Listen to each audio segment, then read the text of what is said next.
Hey guys, प्यार के नाम दो सीरियल के अपकमिंग एपिसोड की अपडेट आपके लिए लेकर आई हूँ। तो आप लोगों ने अभी तक हमारे चैनल को सब्सक्राइब नहीं किया तो प्लीज़ हमारा सब्सक्राइब कर लीजिएगा। जैसे ही आस्था निरंजन के खिलाफ कहती है तो वैसे ही श्लोक उस पर हाथ उठा देता है।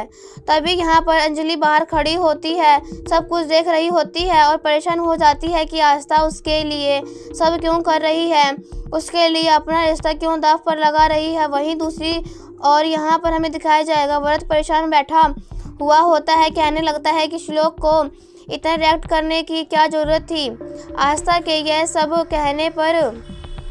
तभी सूरज यहाँ पर श्लोक की साइड लेते हुए नज़र आती है। तभी वह कहने लगती है, माफ़ कर देना, मैं भूल गया था कि मैं सबसे बात कर रहा हूँ, तुम तो मेरी फीलिंग्स को समझती ही नहीं हो ना। ऐसा वो कह देता है और वहाँ से गुस्से में चला जाता है।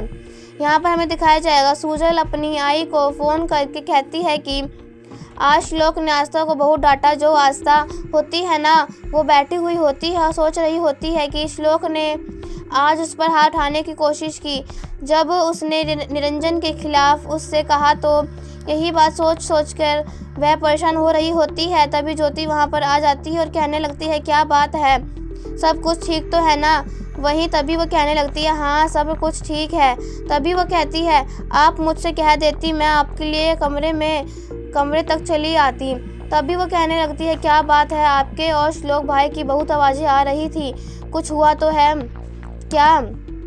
आप दोनों के बीच आपको यह सब करने की क्या ज़रूरत थी? आपने शायद बाबा के खिलाफ कुछ कहा है उससे। तभी वो कहने लगती है कि नहीं, ऐसी कोई बात नहीं है। तभी यहाँ पर विनायक वहाँ पर आ जाता है। मन ही मन सोच रहा होता है कि अगर ज्योति को पता चला ना अपने बाबा के बारे में, उनकी असलियत, तो फिर वह इस अवस्था में उसे तकलीफ़ हो सकती है। इसलिए वो वहाँ पर बात को टाल देता है और ज्योति को वहाँ से लेकर चला जाता है। वहीं आस्था जो होती है परेशान हो रही होती है। यहाँ पर सुजल अपनी आई को फ़ोन करके सारी बातें बता रही होती है कि किस तरीके से श्लोक ने आस्था को डांटा है।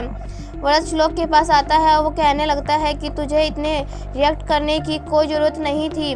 अरे आस्था का परिवेश अलग घर में हुआ है, अलग तरीके से हुआ है, बिल्कुल हम हमारे खिलाफ, लेकिन एक बार उसके भी तो नज़रिए से सोचने की कोई कोशिश करना।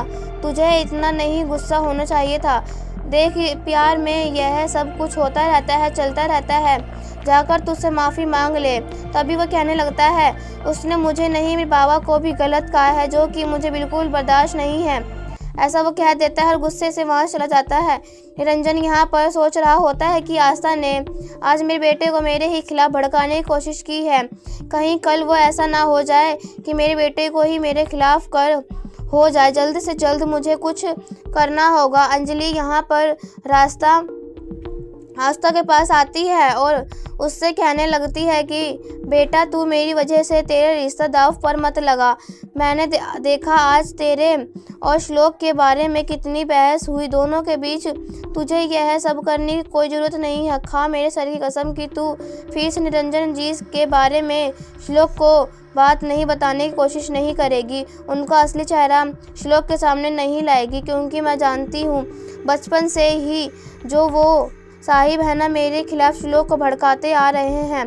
तभी वो कहने लगती है, नहीं, मैं इतना बड़ा वादा नहीं दे सकती। मैं एक ना एक दिन उनका असलियत तो श्लोक के सामने लाकर ही रहूँगी और आपको आपका बेटे का प्यार दिलवा कर रहूँगी।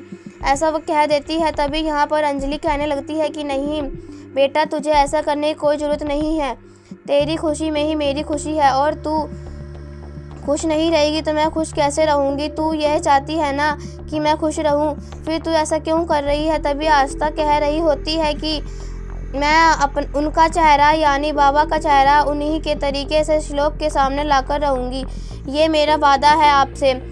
ऐसा वो कह देती है और कहने लगती है, आज मैंने जो गलती की है ना, श्लोक के सामने बाबा को गलत कहा है ना, फिर से नहीं कहूँगी।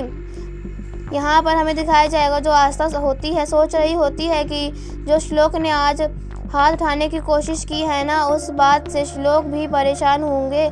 मुझे ऐसा नहीं करना चाहिए था, मुझे श्लोक से बात करनी होगी। वैसे भी प्यार में पहले कौन सॉरी कहे और कौन नहीं, ये मैटर नहीं करता। सॉरी कहने से कौन छोटा तो नहीं होता ना।